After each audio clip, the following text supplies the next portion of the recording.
Hello दोस्तों, स्वागत है आपके अपने YouTube चैनल एजुकेटर रिचा पर। मैं रिचा कौशल आपका दिल से स्वागत और अभिनंदन करती हूँ। सबसे पहले आप सभी को शारदीय नवरात्रि के द्वितीय दिवस की हार्दिक शुभकामनाएं। अब चलते हैं हम अपने टॉपिक पर।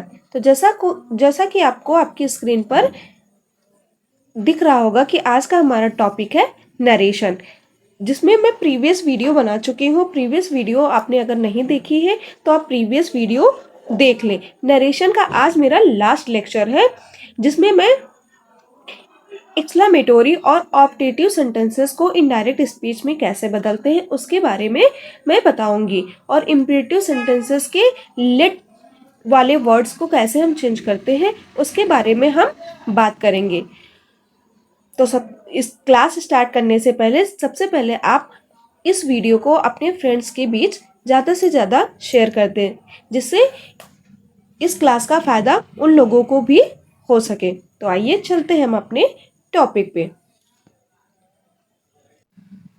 तो जैसा कि आप लोग ने अगर मेरा पुराना पिछला वीडियो देखा होगा, तो मैंने आपको इम्परेटिव सेंटेंसेस को कैसे डायरेक्ट स्पीच से इनडायरेक्ट स्पीच में चेंज करते हैं उसके बारे में बताया था। और इस वीडियो में मैं आपको इम्परेटिव सेंटेंसेस के लेट वाले वर्ड्स को कैसे इनडायरेक्ट स्पीच में चेंज करते हैं उसके बारे में बताऊंगी। तो अगर आपका इम्परेटिव सेंटेंस लेट से शुरू होता है और उनसे आपका किसका अर्थ निकलता है, प्रस्ताव या सुझाव का अर्थ निकलता है, तो हम वहां पे किस वर्ड का यूज करते हैं, सेड की जगह पे प्रपोज्ड या सजेस्टेड का यूज करते हैं। उसके बाद हम इन्वर्टेड कॉमास को हटाकर क्या लिख देते हैं, दैट लिख देते हैं। तो ये रहा हमारा 3 रूल्स। और बात करते हैं आगे हम। और रिपोर्टेड स्पीच में इन्वर्टेड कॉमा के बाद जो लेट लिखा होता है हम उसको क्या कर देते हैं, इनडायरेक्ट स्पीच में हटा देते हैं। यदि सेंटेंस में आपके ऑब्जेक्टिव केस के प्रोनाउंस अस का यूज हो, आपके रिपोर्टिंग स्पीच में लेट के बाद अस का अगर यूज हो, तो हम नॉमिनेटिव केस के प्रोनाउन को वी या दे में चेंज कर देते हैं। इसके बाद हम वी या दे के यूज करने के बाद हम किसका यूज करते हैं, शुड का यूज करते हैं, तथा मुख्य क्रिया मतलब मेन वर्ब के फर्स्ट फॉर्म का यूज करते हैं। वहां पर आपका जो मेन वर्ब होता है उसमें हम कौन सा फॉर्म लगाते हैं, फर्स्ट फॉर्म लगाते हैं। बाकी सारी आपकी चेंजिंग जैसे असर्टिव सेंटेंस सिंपल सेंटेंसेस में होती थी वैसे ही होती है। अब थोड़ा हम एग्जाम्पल से समझ लेते हैं कि कैसे इसको हमको चेंज करना है। तो हमारा फर्स्ट एग्जाम्पल है, he said to his father, comma inverted comma, let us go to park। तो इसको हमने इनडायरेक्ट में क्या चेंज किया, he proposed to। यहाँ पर आप proposed की जगह पे आप suggested भी यूज कर सकते हैं, proposed भी लिख सकते हैं और suggested भी लिख सकते हैं। प्रपोज टू हिज फादर, फिर मैंने कॉमा इन्वर्टेड कॉमा की जगह पर दैट का यूज किया, दैट, फिर अस हमारा किस में चेंज हो गया, वी में चेंज हो गया। We should go to park, जैसा कि मैंने ऊपर रूल्स में आपको बताया है कि हमेशा अस हमारा किस में यूज हो जाएगा, वी में यूज हो जाएगा। तो we should go to park हो गया। अब हम दूसरा एग्जाम्पल देख लेते हैं। तो दूसरा एग्जाम्पल हमारा क्या है, I said to him, comma inverted comma, let us go to market. तो इसको हमने किस में चेंज किया, इसको हमने इनडायरेक्ट बनाया, आई प्रपोज्ड या सजेस्टेड। आप दो में से एक वर्ड यूज कर सकते हैं। सजेस्टेड यूज करते हैं तब भी आपका सही होगा, अगर आप प्रपोज्ड यूज कर रहे हैं तब भी आपका सही होगा। प्रपोज टू हिम, सेट सिर्फ आपका हटेगा, बाकी आपका रिपोर्टेड वर्ब आपका वैसे ही रहेगा जैसा आपका डायरेक्ट स्पीच में रहता है। सेट की जगह पर आप प्रपोज्ड या सजेस्टेड यूज करेंगे। फिर टू हिम आपका ऑब्जेक्ट हो गया, लेट हमने हटा दिया, लेट की जगह पे हमने क्या यूज किया, दैट का, कॉमा इन्वर्टेड कॉमा की जगह दैट का यूज किया। वी या दे दो में से एक आप लगा सकते हैं, we should go to market. तो ये रहा हमारा लेट का यूज जब हम किसी को प्रस्ताव देते हैं या फिर सुझाव देते हैं। अब लेट को हम जब अगर विश या डिजायर हो, जहां पर आपकी इच्छा हो, वहां पर हम उसको कैसे यूज करते हैं, कैसा इनडायरेक्ट बनाते हैं उसके बारे में हम बात कर लेते हैं।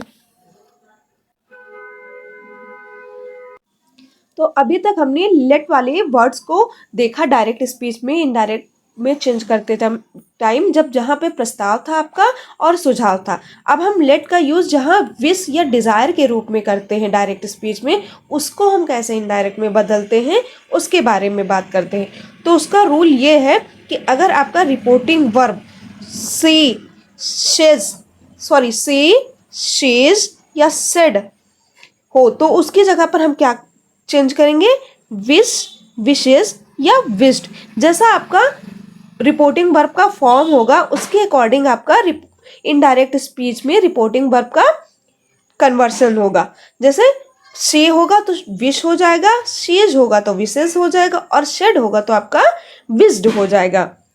इसमें भी हम इन्वर्टेड कॉमर्स को हटाकर किसका यूज करते हैं, दैट का यूज करते हैं, और लेट को हटा देते हैं। तथा लेट के बाद आए हुए ऑब्जेक्टिव केस, कौन से केस, ऑब्जेक्टिव केस को हम प्रोनाउंस के नॉमिनेटिव केस के प्रोनाउंस में बदलते हैं।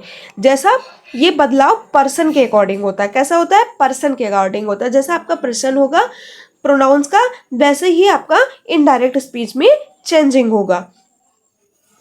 नॉमिनेटिव केस के प्रोनाउंस तथा मेन वर्ब की फर्स्ट फॉर्म का प्रयोग करते हैं, और उसमें हम वर्ब कौन सी यूज करते हैं, वर्ब की फर्स्ट फॉर्म। बाकी चेंजिंग आपके सिंपल सेंटेंसेस की तरह भी इसमें होगी। जैसे आपका एग्जांपल हो गया, ही said comma inverted comma let me know this matter. तो हमने इसको इनडायरेक्ट में कैसा चेंज किया, ही विश्ड दैट, क्या, ही विश्ड दैट। हमने सेड को किस में चेंज कर दिया, विश्ड में। बाकी इन्वर्टेड कॉमा को हमने दैट में चेंज किया, और मी हमारा ऑब्जेक्ट के अकॉर्डिंग चेंज हुआ तो ही हो गया, ही शुड नो दिस हमारा दैट में कन्वर्ट हो गया, दैट मैटर। तो ये हुआ आपका पहला एग्जाम्पल। अब हम दूसरा एग्जाम्पल देख लेते हैं। तो हमारा दूसरा एग्जाम्पल है, Gagan said comma inverted comma let him take a rest. तो इसको हमने किस में इनडायरेक्ट में चेंज किया, गगन विज्ड, सेड भी हमारा यहाँ पर भी क्या हो गया, विज्ड में चेंज हो गया, और इन्वर्टेड कॉमा हमारा दैट में चेंज हो गया, हिम हमारा गगन के अकॉर्डिंग चेंज हुआ तो हमारा क्या हो गया, he should take a rest. तो ये रहा हमारा पर्सन के अकॉर्डिंग चेंजिंग, और लेट का विश या डिजायर के अकॉर्डिंग चेंजिंग हो गया। अब हम एक नोट देख लेते हैं, इसमें भी एक चेंजिंग है। जैसे अगर आपका लेट से शुरू होने वाले वाक्य में अनुमति का बोध हो, किसका हो, अनुमति का, किसी से अनुमति मांगता है, तो रिपोर्टिंग वर्ब को हम किस में चेंज कर देते हैं, ऑर्डर्ड या रिक्वेस्टेड में। किसी से हम अगर अनुमति मांगते हैं तो हम रिक्वेस्टेड लिख देते हैं, या फिर वहां पर क्या लिखते हैं, ऑर्डर्ड, सेड की जगह पे। तथा इसमें कॉमर्स और लेट को हटा देते हैं। उसके बाद ऑब्जेक्ट के बाद क्या लिखते हैं हम, टू अलाउ लिखते हैं। क्या लिखते हैं, टू अलाउ लिखते हैं। आप वहां पे टू अलाउ के जगह पे टू लेट भी लिख सकते हैं। जरूरी नहीं कि आप टू अलाउ ही लिखें, टू लेट भी लिख सकते हैं। अब एग्जाम्पल से हम देख लेते हैं।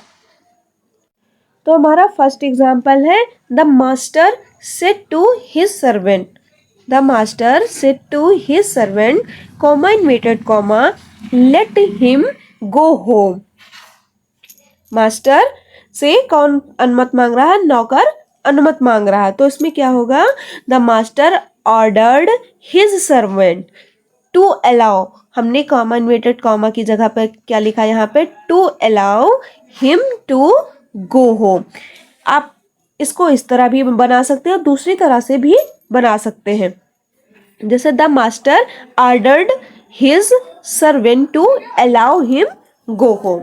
तो ये हो गया आपका लेट का यूजेस। अब हम बात कर लेते हैं ऑप्टेटिव सेंटेंसेस को इनडायरेक्ट स्पीच में कैसे बदलते हैं। तो जैसा कि आपने पहले सेंटेंसेस में पढ़ा होगा कि ऑप्टेटिव सेंटेंस को हम इच्छा सूचक वाक्य मानते हैं। क्या मानते हैं, इच्छा सूचक वाक्य, जिसमें हम क्या करते हैं, अपनी इच्छा व्यक्त करते हैं, वो हमारे क्या होते हैं, ऑप्टेटिव सेंटेंसेस होते हैं। जैसे हम किसी के लिए प्रे करते हैं, मतलब प्रार्थना करते हैं, किसी की इच्छा पूर्ण करने की आशीर्वाद देते हैं या फिर अभिशाप देते हैं या उसकी लंबी उम्र की कामना करते हैं, तो ये हमारा क्या हो गया, ऑब्जेक्टिव सेंटेंसेस। इसको हम रिपोर्टिंग वर्ब के भाव को समझ के उसके टेंस में चेंजिंग लाते हैं। जैसे अगर आपका विश है, किसी के लिए आप विश करते हैं, किसी के लिए इच्छा व्यक्त करते हैं, तो हम वहाँ पे विश, विशेष या विश का यूज़ करते हैं। अगर किसी के लिए हम दिल से प्रार्थना करते हैं तो हम प्रे, प्रेयस, प्रेड का यूज़ करते हैं। या फिर अगर हम किसी को अभिशाप देते हैं तो हम कर्स्ड का यूज़ करते हैं। और किसी के लिए दुआ करते हैं तो हम ब्लेस, ब्लेसेस या ब्लेस्ड का यूज़ करके इनडायरेक्ट में चेंजिंग करते हैं। और इन्वर्टेड कॉमास को हटाकर हम किसका यूज़ करते हैं, दैट का यूज़ करते हैं, जैसा सभी सेंटेंसेस में होता है। फिर डायरेक्ट स्पीच में आए हुए आपके जो ऑब्जेक्टिव सेंटेंस होते हैं उसको हम किस में चेंज कर देते हैं, असर्टिव सेंटेंसेस में। अब इसका हम स्ट्रक्चर देख लेते हैं कि कैसे हम चेंज करते हैं। तो जैसे आपका यहाँ पे लिखा हुआ है, मैंने लिखा है सब्जेक्ट प्लस माइट प्लस क्या लिखते हैं, वर्ब की फर्स्ट फॉर्म, प्लस आपका क्या होता है ऑब्जेक्ट, प्लस क्या होता है आपका अदर वर्ड्स। ये होता है डायरेक्ट स्पीच से इनडायरेक्ट स्पीच में चेंज करने के पैटर्न। फिर इसको हम और जो अदर चेंजिंग होती है वो सिंपल सेंटेंसेस की तरह होती है, जैसे आप प्रीवियस चेंजिंग करते आए हैं। बाकी कोई चेंजिंग नहीं करनी है, बस दो ही चेंजिंग करनी है। एक आपकी रिपोर्टिंग वर्ब में सेट की जगह पे आप जैसा अर्थ दे रहा है सेंटेंस उसके अकॉर्डिंग आपको चेंज करना है। विश दे रहा है तो विशेष का यूज़, विश्ड का यूज़ करेंगे। किसी के लिए प्रार्थना कर रहे हैं तो प्रे का यूज़ करेंगे। किसी को बद्दुआ दे रहे हैं तो कर्ज का यूज़ करते हैं। और किसी के लिए दुआ करते हैं तो हम ब्लेस का यूज़ करते हैं। अब थोड़ा हम एग्जाम्पल पर ध्यान दे लेते हैं।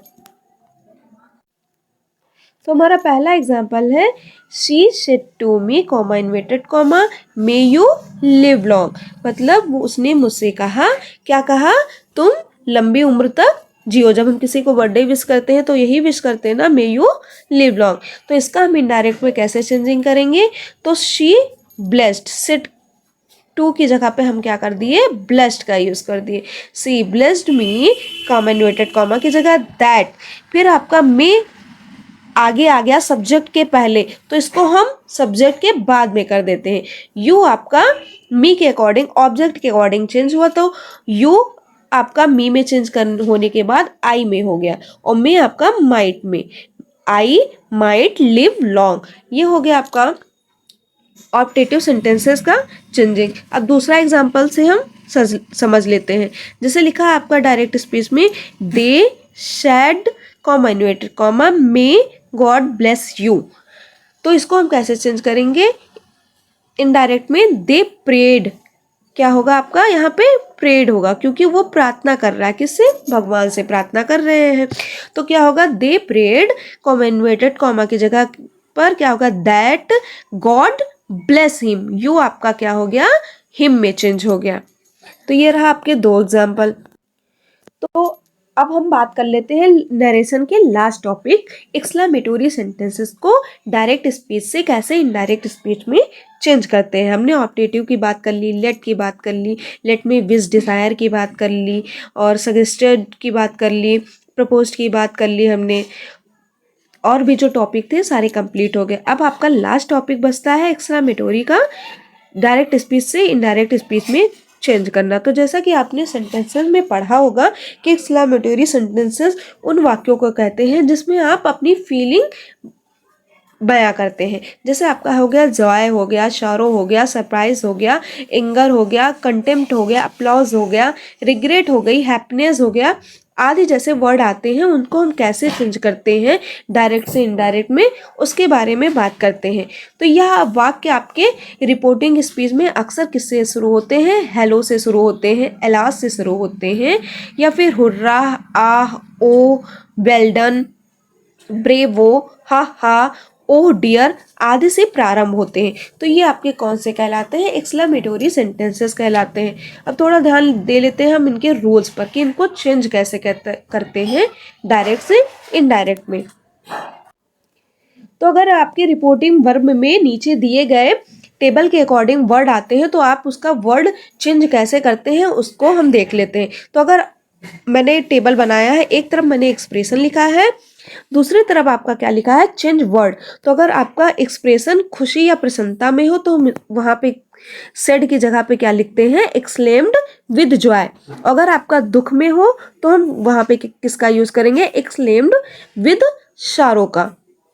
और आश्चर्य की बात हो रही हो तो वहां पर हम किसका यूज करेंगे, एक्सक्लेम्ड विद सरप्राइज का। और क्रोध की बात हो रही हो तो एक्सक्लेम्ड विद एंगर का यूज करेंगे। उसके बाद अगर किसी की तिरस्कार की बात हो रही है वाक्य में तो वहां पर हम किसका यूज करते हैं, एक्सक्लेम्ड विद कंटेम्प्ट का। अगर किसी की प्रशंसा की बात हो रही है उस वाक्य में तो हम एक्सक्लेम्ड विद एप्लॉजेस के बारे में बात करते हैं। अगर पश्चाताप कोई कर रहा है तो वहां पर एक्सक्लेम्ड विद रिग्रेट लिखते हैं।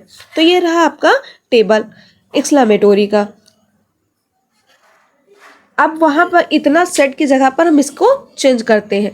बाकी आपके सेंटेंसेस में इन्वर्टेड कॉमा की जगह पर दैट का ही यूज होता है, जैसा नॉर्मल सेंटेंसेस में आपके पहले होता था।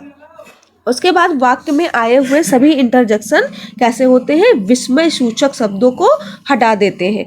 इंटरजेक्शन होते हैं, विस्मय सूचक होते हैं, उनको हम क्या कर देते हैं, हटा देते हैं। उसके बाद एक्सक्लेमेटरी सेंटेंस को हम किस में चेंज कर देते हैं, असर्टिव सेंटेंसेस में चेंज कर देते हैं। जो और डायरेक्ट स्पीच में अंत में आपके जो एक्सक्लेमेशन मार्क होता है उसको भी हम हटाकर उसकी जगह पर किसका यूज करते हैं, फुल स्टॉप लगाते हैं। तो ये रहा आपका रूल्स हो गया एक्सक्लेमेटरी सेंटेंसेस को डायरेक्ट स्पीच से इनडायरेक्ट स्पीच में चेंज करने का। अब थोड़ा हम एग्जांपल से देख लेते हैं तो जो भी कॉन्सेप्ट है आपका क्लियर हो जाएगा। जैसे लिखा है आपका example, the boy said comma inverted comma alas I am ruined। तो इसका इनडायरेक्ट क्या बना, the boy exclaimed with sorrow that he was ruined। ये हो गया आपका फर्स्ट एग्जांपल। अब हम सेकंड एग्जांपल देखते हैं। सेकेंड आपका एग्जाम्पल है, the foreigner said comma inverted comma what a place it is.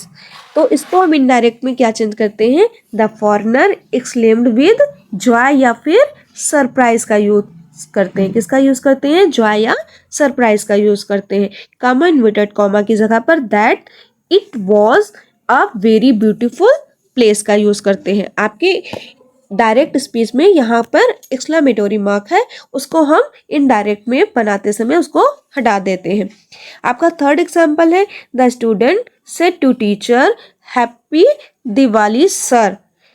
तो इसको इनडायरेक्ट में हमने क्या चेंज किया, the student wished the teacher. Said को हमने किस में चेंज कर दिया, विश्ड में।